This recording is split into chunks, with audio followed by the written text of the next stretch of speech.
వేదిక ముందు ఆశీనులైన నా తోటి సోదరిమణులందరికీ గులాబీ సైనికులందరికీ పేరు పేరున ధన్యవాదాలు తెలియజేస్తున్నా.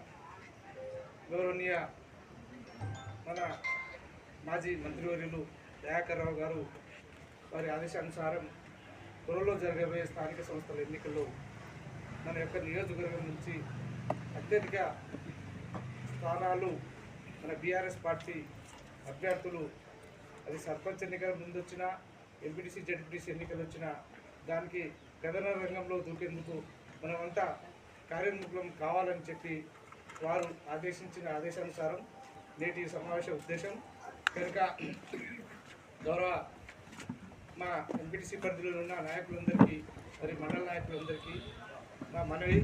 ఎందుకంటే ఈ రాష్ట్ర ప్రభుత్వం ఏర్పాటై 9 నెలలు వేసింది. ఈ 19 నెలల్లో ఏదైతే ప్రజలకు అలవి కాని హామీలు ఇచ్చి ఆ హామీలు నెరవేర్చడంలో ఘోరంగా విఫలమైన ఈ రాష్ట్ర ప్రభుత్వానికి మట్టి కల్పించాలంటే ఇక్కడ ప్రజలలో వ్యతిరేకత అనేది ఉన్నది. కళ్యాణ లక్ష్మికి తులం బంగారం అడిషనల్గా ఇస్తానని చెప్పి, ఏదైతే రైతు బంధు 10,000 నుంచి 15,000 ఇస్తానని చెప్పి, మరియు అదేవిధంగా రైతులకు రుణమాఫీ ఏకకాలంలో 2 లక్షలు చేస్తామని చెప్పి, అదేవిధంగా మహిళలకు 2,500 రూపాయలు ఏదైతే జీవన వృద్ధి కొరకు ఇస్తానని చెప్పి అనేక హామీలు ఇచ్చి మొక్కబర్ల పడ్డ ఈ ప్రభుత్వానికి ముచ్చెమటలు వచ్చే విధంగా స్థానిక సంస్థల ఎన్నికల్లో బీఆర్ఎస్ పార్టీ అభ్యర్థులు అఖండ మెజార్టీతో అత్యధిక స్థానాలు విజయం సాధిస్తే ప్రజలకు చెంప చెల్లు అన్నట్టు అనిపిస్తుంది.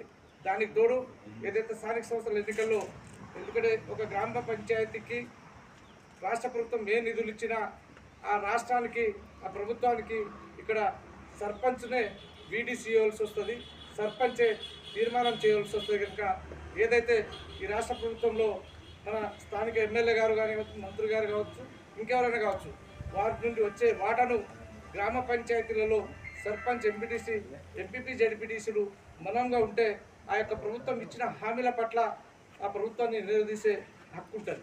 దానికి తోడు సపోజ్ ఒక మనం ఉండ్రాయి విలేజ్కు ఒక 50 ఇండ్లు వచ్చిన మన యొక్క సర్పంచ్, ఎంపీటీసీ, ఎంపీపీ, జడ్పీటీసీ మనోళ్ళు ఉంటే, ఆ ఒక్క ఎమ్మెల్యే ఉంటే ఆ 50లో 25 మాకు ఇస్తేనే మీకు సహకరిస్తామని చెప్పి మన యొక్క కార్యకర్తలకు సహాయం చేసే విధంగా ఈ రేపటి ఎన్నికల్లో మన అభ్యర్థులు గెలుస్తూనే మనకు అవకాశాలు ఉంటాయనేది మీరంతా గ్రహించాలి.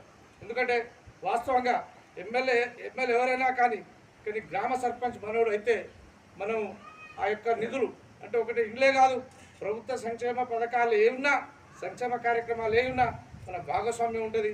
కనుక ఈ భాగస్వామ్యం మనకు కావాలంటే స్థానిక సంస్థల ఎన్నికల్లో ఎమ్మెల్యే వాళ్ళున్నా, ప్రభుత్వం వాళ్ళదున్నా, మనం ఈ లోకల్ బాడీలో ఉంటే సగభాగం మనకు వచ్చే నిధులలో వస్తుంది అనేది మీరంతా గ్రహించాలి.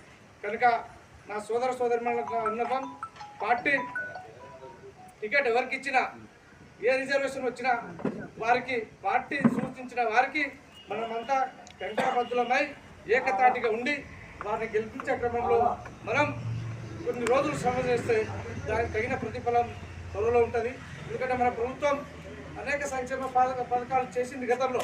ఆ సంక్షేమ పథకాలనే ఇక్కడ ఈ రాష్ట్ర ప్రభుత్వం మనం ఇచ్చిన ప్రొసీడింగ్లే, మనం తీసుకొచ్చిన మంజూరులనే చేస్తుంది. కానీ కొత్తగా ఏ పథకాలు ఇవ్వనటువంటి దినస్థితిలో ఈ రాష్ట్ర ప్రభుత్వం ఉన్నది. కనుక ఇక్కడ స్థానిక ఎమ్మెల్యే ఏదో విర్రవీగుతున్నది, ఈ యొక్క నియోజకవర్గానికి నేను అభివృద్ధి చేస్తున్నాను, నువ్వు చేసింది ఏం లేదమ్మా, మా దయాకర్ రావు గారు తీసుకొచ్చిన నిధులనే ఆ ప్రొసీడింగ్లనే ఇస్తూ అక్కడక్కడ కొబ్బరికాయలు కొడుతున్నావు. మీ యొక్క పార్టీ ప్రభుత్వం ఘోరంగా విఫలమైంది.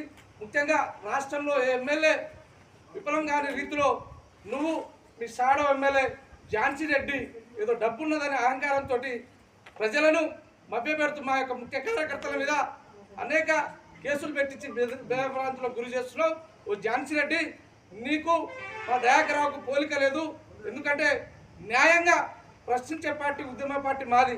మీరు ఇచ్చిన హామీల పట్ల న్యాయంగా మేము ప్రశ్నిస్తుంటే దాన్ని మీడియా కవర్ చేసి ప్రజలకు క్లాస్ చేస్తుంటే మీరు మీడియాను కూడా బెదిరించే స్థాయిలో దిగజారిపోయారు. మీ యొక్క కార్యక్రమాలు ఎక్కడ చేసినా ఒక ఎమ్మెల్యే ప్రోగ్రాం పెట్టుకుంటే కనీసం 10 మంది మీ కాంగ్రెస్ కార్యకర్తలు ఉండాలని దినస్థితిలో మీ పార్టీ ఉన్నది.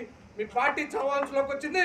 కనుక త్వరలోనే జరగబోయే స్థానిక సంస్థల ఎన్నికల్లో బీఆర్ఎస్ పార్టీ విజయదుందుబి మోగిస్తూ ఈ యొక్క నియోజకవర్గంలో ఉన్న ప్రజాప్రతినిధులు, సర్పంచ్, ఎంపీటీసీ, జడ్పీటీసీలు అన్నీ 100% బీఆర్ఎస్ పార్టీ గెలిచి గౌరవ మాజీ ముఖ్యమంత్రి కేసీఆర్ గారికి, గౌరవ మాజీ మంత్రి దయాకర్ రావు గారికి కానుక ఇస్తామని చెప్పి ఈ సభాముఖాన్ని మీ అందరినీ వేడుకుంటూ రాబోయే ఎన్నికల్లో మన పార్టీ అభ్యర్థులను అఖండ మెజార్టీతో గెలిపించాలని ప్రతి ఒక్కరికి పేరు పేరున కోరుకుంటూ సెలవు తీసుకుంటున్నాను. జై హింద్.